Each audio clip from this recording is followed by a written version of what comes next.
Hello, hello. Good morning, afternoon, evening, night. We're here today to talk about staying with the fight. And there's a lot of times in life where you're gonna be set upon on all sides. And I'm gonna speak specifically about employment. A lot of people born in my generation, we didn't really conform to the status quo the way that the same amount of people did a generation prior and a generation before that. These were people that didn't have the same circumstances. They had to do what they needed to get to the next day. And it's a large part of why, in many ways, where we have the leisure to do what we want today, even though the boomers might have made a lot of bad decisions in the long run, a lot of it was short sighted. These were people who just wanted to improve their daily lives. And, they were kind of lost in the old way of life. They were raised by the people who came to this country with very little. Like, you're talking about some of the original immigrants to America were only like 2 generations ago. I mean, and it continues to be the same case for many different peoples that they're only the first or second generation Americans. But anyway, point being is that we have a lot more insight than our parents did. And it's unfolding in a much different way than we really expected, because we expect so much from this system that is inherently flawed and needs to be fixed over here in the West. There are a lot of changes that are happening because of the Millennials and the Gen Z and the Zoomers. But it starts mostly with the Millennials, the ones that have been getting a lot of the shit for the past 20 years, are the ones that now are making the largest impact on society.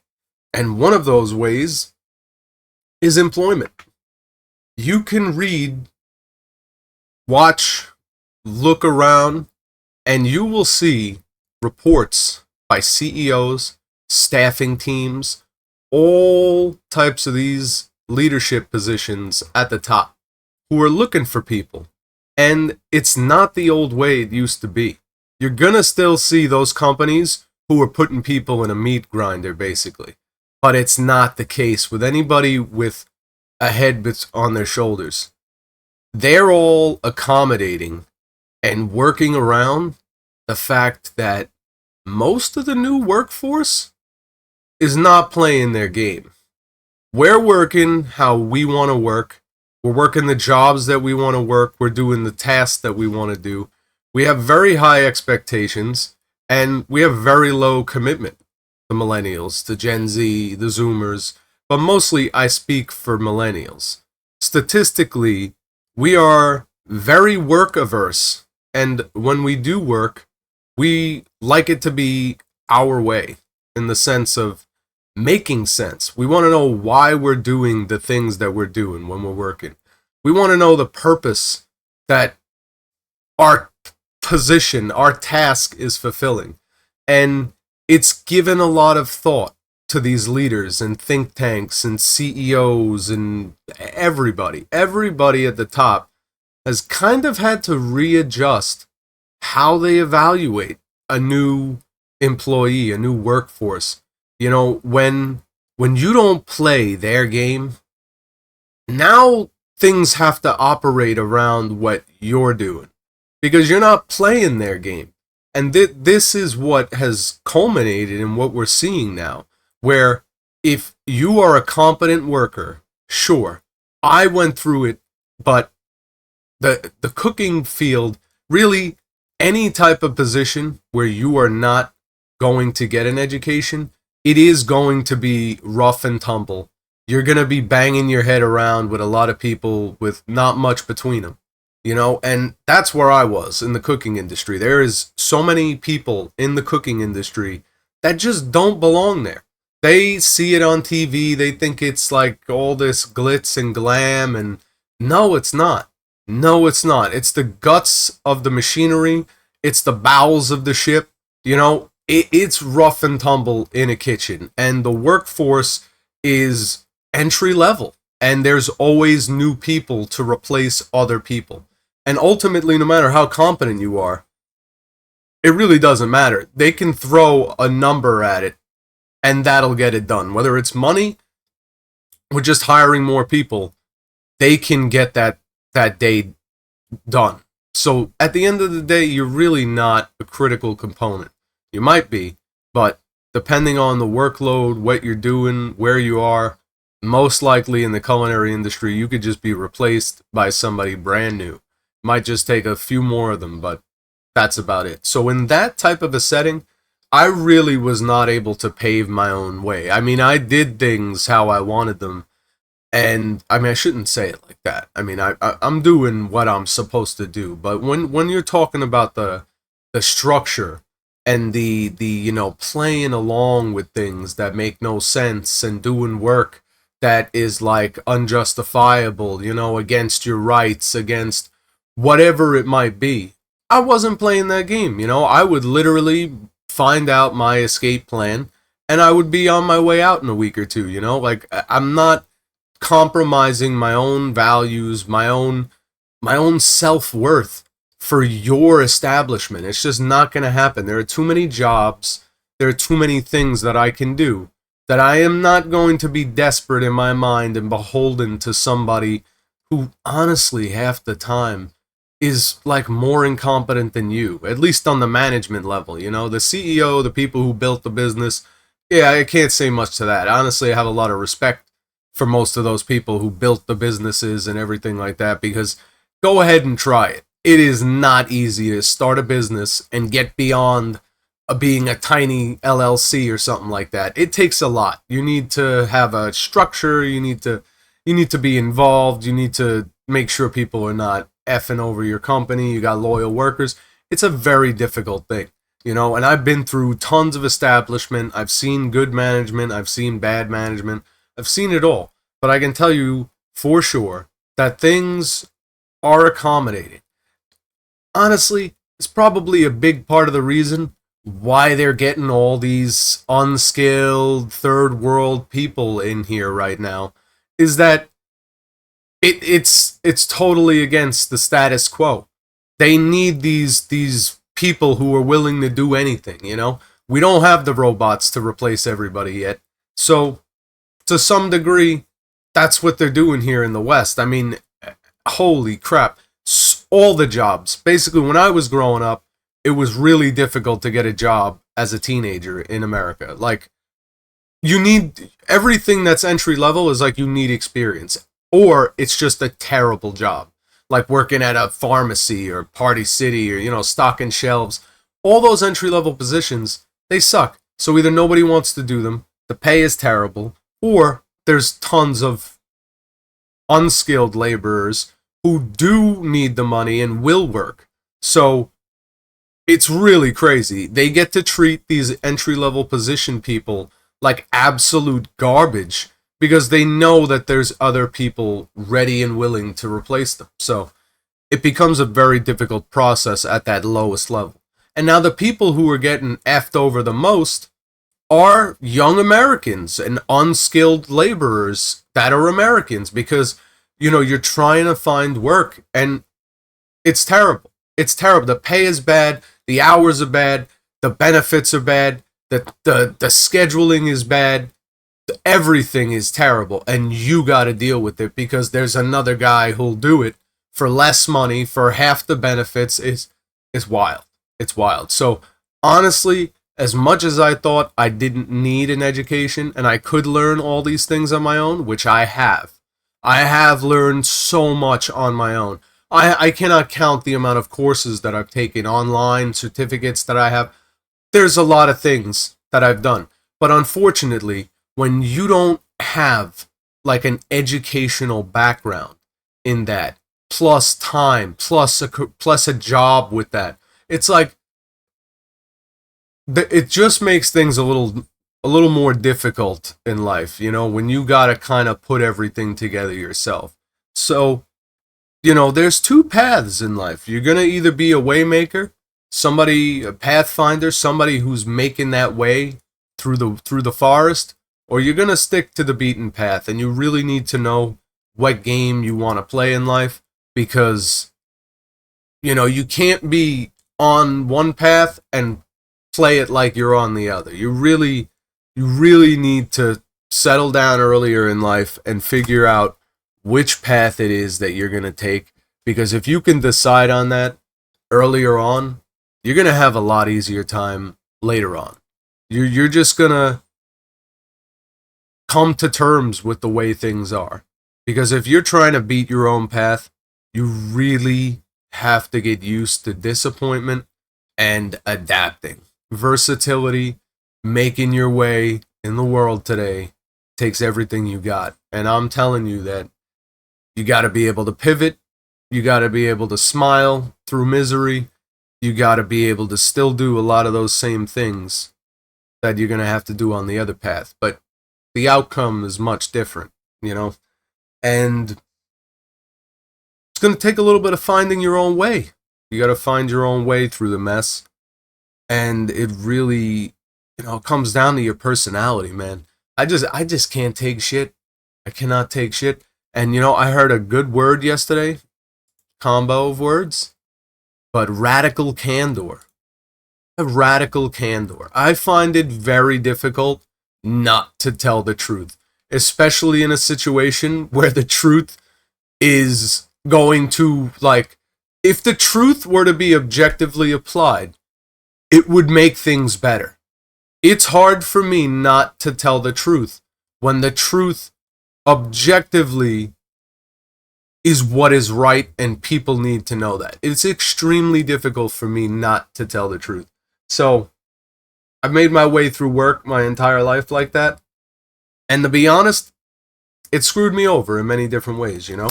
But I've learned myself that it's just not where I belong. I do not belong working for somebody at the time. Unless it was like a partnership, you know, or like an apprenticeship, I should say. Not a modern apprenticeship, more like an old apprenticeship. You know, you got the master and you got the apprentice, and you learn, and he's, you know, like, no matter what happens, they understand that there's potential in you. Or not. Maybe not. Sometimes you're not right for the job. But with me, I don't know. In the situations I applied myself to, I was super involved. I learned very quickly. The competence was there, you know, and the willingness to learn, it was always there. I had a few teachers who seen this, but other than that, in employment, absolutely not. These people, they don't see. Leaders are not to be found nowadays.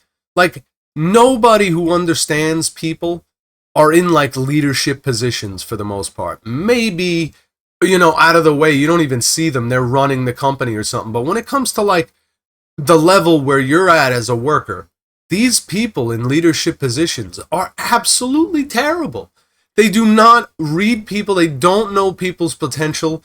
It's the saddest thing, because everybody is different. And when you're talking about like an office environment, or like a city, New York City, how in one room, when you got 20, 30 people, the differences in those 20 to 30 people are dramatic. And you're telling me, as a corporation, you're only interested in finding people who are like drones? Like people who are just going to do what you want. They could be terrible workers. It doesn't matter. But you're looking for those people who, like, at the end of the day, are no different one to the next. I don't understand it. I'm at a business. I'm doing, like, crazy levels of innovation, thought, creativity, workload, performance, schedule, no late, showing up early, leaving late. All this crazy shit. Nothing. There's nothing interesting about that to these people, except that you can do it, and let's do it more. We need you to do that more, Sam. We're going to need you to come in on Saturday as well. It's like, what is going on? And then you try to work your way up the ladder, like, hey, you know, been seeing there's a lot of problems. Maybe if I had some more responsibility, I'd be able to sort these things out. And if you give me more responsibility, then you have to compensate for that. Anyway, that's not what you're going to say. But ultimately, you're trying to work your way up the ladder. And it's like, these people, I don't know, man. They're just never willing to work with you in like a logical way, something that makes sense. Everything is like, oh, well, we'll get back to you. We got to talk to corporate. And then they end up getting back to you. And it's like, I remember I was working in LaGuardia Airport, supposed to get promoted to kitchen manager, right?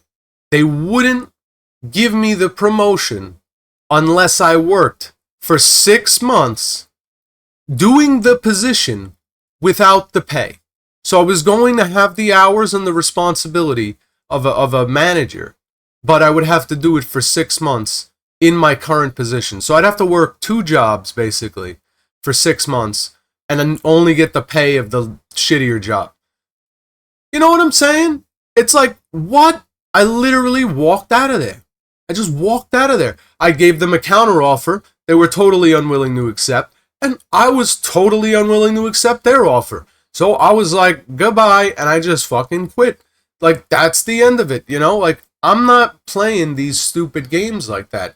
Sure, maybe if I worked for 6 months, stuck my head in the sand and just fucking waited there, maybe it would have paid off. I don't know. That's what I mean. You got to be like them and then like hijack the role and hope that it pays off, or I'm just going to end up becoming these people over time because now I got the position, and now if I do what I was doing before, being honest, being helpful, being a team player, if I do all these things, they're just going to fire me anyway. Now I got to be like my fucking manager, John. I got to be like these other people who I absolutely despise just to keep my job. Not going to happen, man. Not going to happen. I'm not going to go through my whole life accommodating other people's fucking warped way of life. That they're going to treat people like garbage and all this shit, and I'm going to get used to it. I'm going to have to, like, become that. Not in my world, bro. I will go, if worst comes to worst, I'll make my own little cleft, make my own little community, and I'll just go live there, and we'll fucking have log houses and whatever the fuck it might be. I'll find a way. I'm not playing your system. So anyway, I think that's how a lot of people feel. Maybe not to that same specific effect of, building a log cabin and stuff like that, but there's just so many options that compared to playing your stupid game and being your, like, little bitch boy slave, I'm not doing it. There's a lot of other options. You live by the lake, live in the woods, I don't know, live in a cardboard box on the street, but again, not something I'm into. I'm not staying in the city, worst gets to worst. Anyway, I'm talking out of my ass right now, but there's a million things that I could do that I'm not going to play your stupid game. So I'll find a way. Good minds do. And if you have that, in your head, that, no matter what, I'll prevail, and I'm going to stick to my guns, I'm going to stick to my values, I'm going to stick to what's important to me, give it a try. Give it a try. Because if you're living in a city, I'm going to tell you, you're going to have a lot of adversity to that. It's going to seem like it's not going anywhere, but, life finds a way, man. You'll find your people. You'll find your places. It's only going to help. That's why being real in life, being what you want to be, being who you want to be, the earlier the better, because you're just going to find those things that click for you. And if you're not doing that, you're never going to find what works for you. You're always going to be in this defeating atmosphere where nothing you do is right, you don't feel right, nothing's working, nothing's good. So the better off, the better, the sooner, the better for you to just be real with yourself, what you're looking for, what you can tolerate, what your pain threshold is, all of those limits you have, and understanding them, If you could play the part and you could be like Jared from Silicon Valley, you could just be a yes man. I don't know, man, play to your strengths, But you're probably going to be just as fucked up as the last guy that you hated. That's all I'll say if you're a yes man. But, everybody's got their way. I'm hoping if you are a yes man, that you're going to be just as fucked up as the last guy. And then maybe you'll fuck that guy over who fucked you over. So, that's why those type of people tend to like defeat themselves in a way, because you're only breeding more of what already is hated. And then those people are like, you know what I mean? In a good relationship, like a master teaches his apprentice, the apprentice outgrows him, and then kind of like nurtures and takes care of the older master who taught him everything. But not the case with the bad side.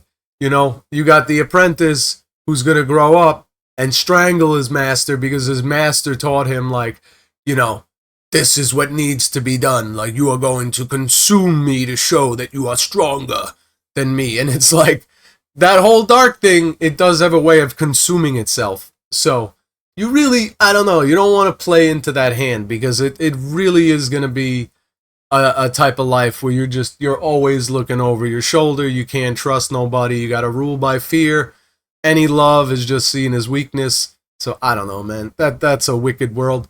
You want to live in that, by all means, but know the game. Get in your lane. Try to stay there, because I don't want no people like that in my schnitz. But anyway, I appreciate everybody tuning in, staying here, getting to the end. Appreciate it. I've been doing a lot of things on the channel, trying to expand, do some editing, all different types of updates, upgrades. Got a new computer. We got 2 new eyeballs. We're on like week 2. No, sorry, week 1 after my LASIK.